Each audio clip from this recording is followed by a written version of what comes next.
A man who dares to waste 1 hour of time has not discovered the value of life.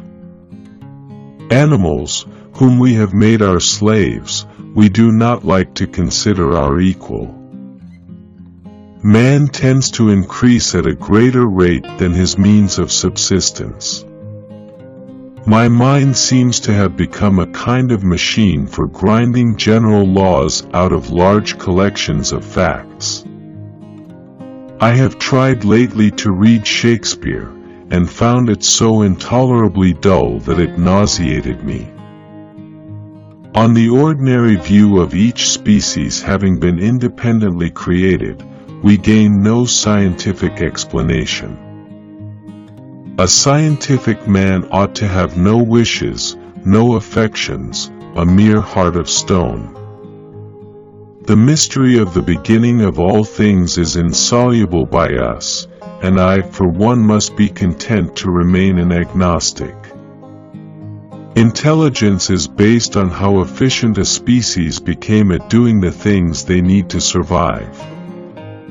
Blushing is the most peculiar and most human of all expressions.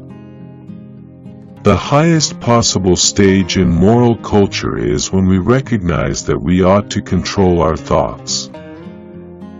This preservation of favorable variations and the rejection of injurious variations, I call natural selection or the survival of the fittest. One general law, leading to the advancement of all organic beings, namely, multiply, vary, let the strongest live and weakest die. If the misery of our poor be caused not by the laws of nature, but by our institutions, great is our sin.